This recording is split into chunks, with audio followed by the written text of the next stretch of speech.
അരവിന്ദിന്റെ മക്കളുടെ നാളത്തെ നല്ലൊരു കഥ കേട്ടാലോ? വീഡിയോ ഇഷ്ടപ്പെടുവാണെങ്കിൽ ഒന്ന് ലൈക്ക് ചെയ്ത് ഹൈപ്പ് ചെയ്യാൻ മറക്കരുതേ. അതോടൊപ്പം തന്നെ ആദ്യമായി കാണുന്നവരാണെങ്കിൽ സബ്സ്ക്രൈബ് ചെയ്യാനും മറക്കരുത് കേട്ടോ. അങ്ങനെ ഒടുവില് കാവേരിയെ വിളിക്കുന്നുണ്ട് നിവിന്. കാവേരിയെ വിളിച്ചിട്ട് സ്കൂട്ടി വെച്ചിരിക്കുന്ന സ്ഥലങ്ങളും കാര്യങ്ങളൊക്കെ പറഞ്ഞു കൊടുക്കണം. അപ്പം യമുനയെ കോളേജിലേക്ക് കൊണ്ടുവിട്ട ആള് നിവിനായിരുന്നു.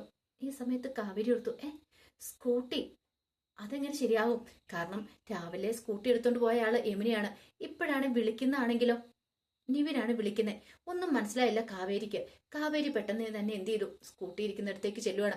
അങ്ങനെ അവിടുന്ന് സ്കൂട്ടി എടുത്തോണ്ട് വരുന്ന സമയത്താണ് നിവിനെ കാണുന്നത്.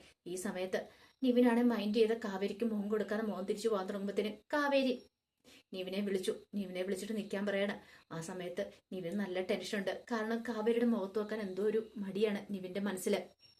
തന്റെ മനസ്സിലുള്ള ഇഷ്ടം തുറന്നു പറയണമെന്ന് ഉണ്ടായിരുന്നു. പക്ഷെ താൻ പ്രസന്റ് ചെയ്ത സാരി അതിവള് അവൾക്ക് കൊടുത്തു, യമുനയ്ക്ക് കൊടുത്തു എന്നൊരു ചിന്തയായിരുന്നു. ഈ പറയുന്നേ അവനറിയില്ലല്ലോ ഈ യമുനയുടെ മനസ്സിൽ ചില തെറ്റിദ്ധാരണകളാണ്. യമുന അതുകൊണ്ട് കാവേരിക്ക് ആ സാരിയൊന്നും കൊടുത്തിട്ടൊന്നും ഇല്ല.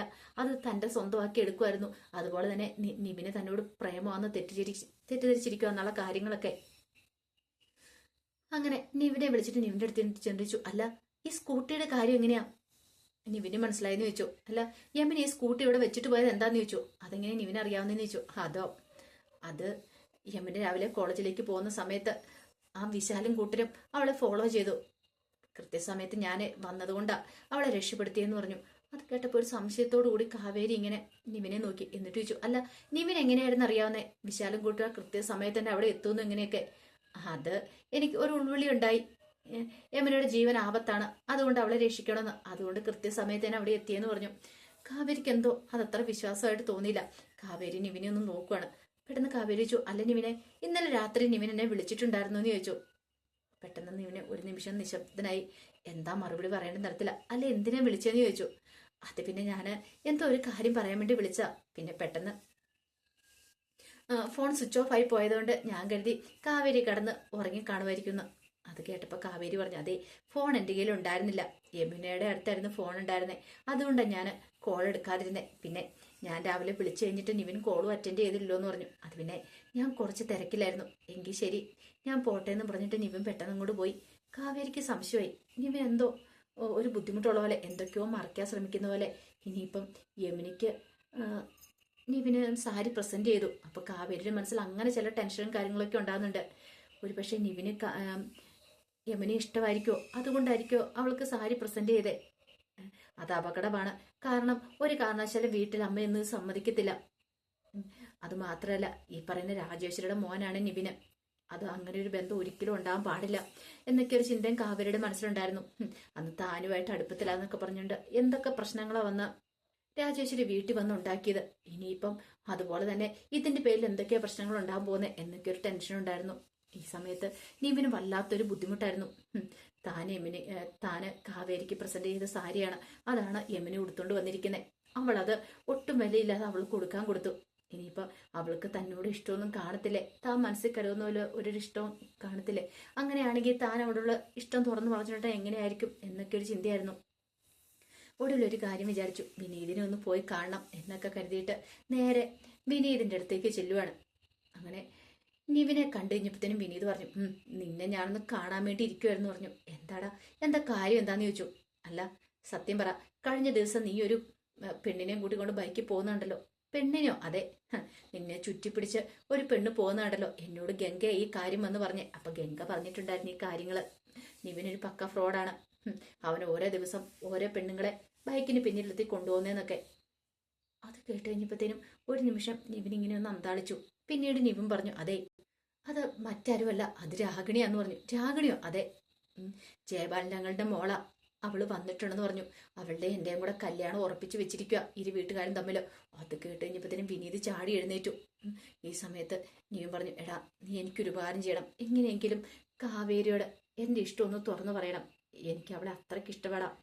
ഇത് കേട്ട് കഴിഞ്ഞപ്പം വിനീത് ചോദിച്ചു, എടാ എന്നിട്ടാണോടാ നീ മറ്റൊരു പെണ്ണിനെ ബൈക്കിന് പിന്നീട് എത്തിക്കൊണ്ട് പോയത്? നിനക്ക് നാണമുണ്ടോടാ?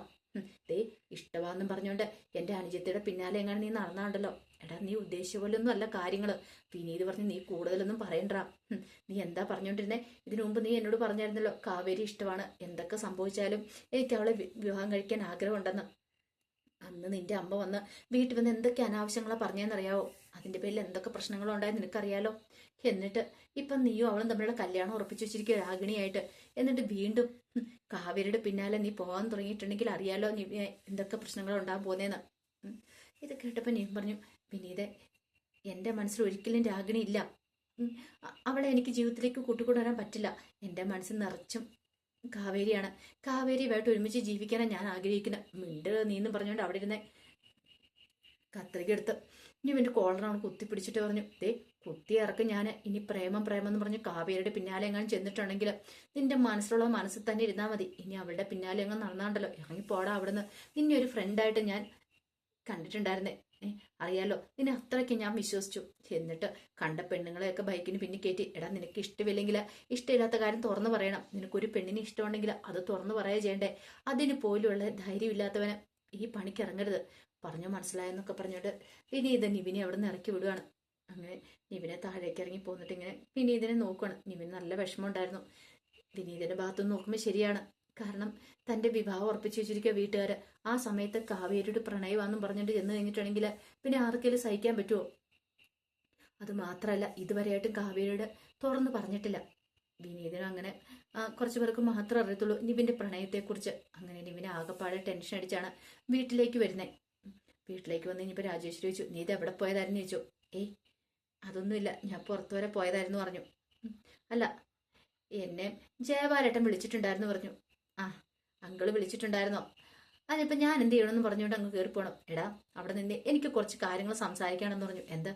നീ എന്താടാ അരവിന്ദന്റെ വീട്ടിലെ പെണ്ണുങ്ങളുടെ എല്ലാ ഉത്തരവാദിത്വം ഏറ്റെടുത്തിരിക്കുകയാണോ? അമ്മ എന്തൊക്കെയാ പറയണമെന്ന് ചോദിച്ചു.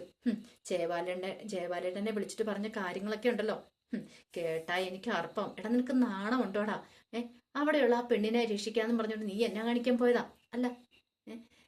വിശാല് അവളെന്തോ ചെയ്യാൻ പോവാന്നോ എന്തൊക്കെ പറഞ്ഞു നീ റോട്ടി വെച്ച് വല്ല ഷോ കാണിച്ചല്ലോ. നിനക്കിത് എന്തിനു കേടാന്നൊക്കെ ചോദിച്ചോണ്ട് നിവിനെ കുറെ ചീത്ത പറയണം. അപ്പോഴേക്കും നിവൻ പറഞ്ഞു, അമ്മ കാര്യം പറയാതെ വെറുതെ സംസാരിക്കരുത്. നീ മിണ്ടി പോയേക്കല്. അധികം വൈകാതെ നിന്റെ എൻഗേജ്മെന്റും വിവാഹമൊക്കെ നടക്കാൻ പോകുന്നേ. ആ സമയത്ത് ഇതുപോലത്തെ പരിപാടിയായിട്ട് ഇറങ്ങി തിരിച്ചാണ്ടല്ലോ ഈ രാജേശ്വരിയുടെ മറ്റൊരു മുഖമായിരിക്കും നീ കാണാൻ പോകുന്നേ. നിന്നോട് നിന്റെ അച്ഛൻ പറഞ്ഞു കഴിഞ്ഞല്ലോ, ഇനി മേലാല് ആ അരവിന്ദന്റെ വീട്ടുകാരുമായിട്ട് എന്തെങ്കിലും ഒരു ബന്ധം ഉണ്ടായെന്ന് ഞാൻ അറിഞ്ഞിട്ടുണ്ടെങ്കിൽ പിന്നെ ഈ രാജേശ്വരി എന്താ ചെയ്യുന്നതെന്ന് എനിക്ക് പോലും അറിയത്തില്ല. പറഞ്ഞത് കേട്ടല്ലോ എന്നൊക്കെ പറഞ്ഞിട്ട് ദേഷ്യപ്പെട്ട് അങ്ങോട്ട് കയറിപ്പോയി. നിവിന് ആകെപ്പാടെ ടെൻഷനായിപ്പോയി. എന്ത് ചെയ്യണമെന്നറിയില്ല. എല്ലാ പ്രതീക്ഷകളും താരുന്ന പോലെ തോന്നുകയാണ്. കാവേരി മാത്രമേ മനസ്സിലുള്ളൂ. പക്ഷെ രാഗിണിയായിട്ടുള്ള വിവാഹം ഉറപ്പിച്ചു വെച്ചിരിക്കുകയാണ്. ഓരോരോ പ്രശ്നങ്ങൾ കാരണം അതിങ്ങനെ വീണ്ടും വീണ്ടും ഇങ്ങനെ മുടങ്ങിക്കൊണ്ടിരിക്കുക. അവളോട് ഇതുവരെയായിട്ടും തന്റെ മനസ്സിലുള്ള ഇഷ്ടം തുറന്നു പറയാൻ പറ്റിയിട്ടില്ല. അച്ഛനോടും അമ്മയോടും ഒക്കെ പറഞ്ഞ് കാവേരി ഇഷ്ടമെന്ന് പറഞ്ഞ് സമ്മതം മേടിപ്പിച്ചിട്ട് പറയാൻ ഓർത്തിരിക്കുമായിരുന്നു.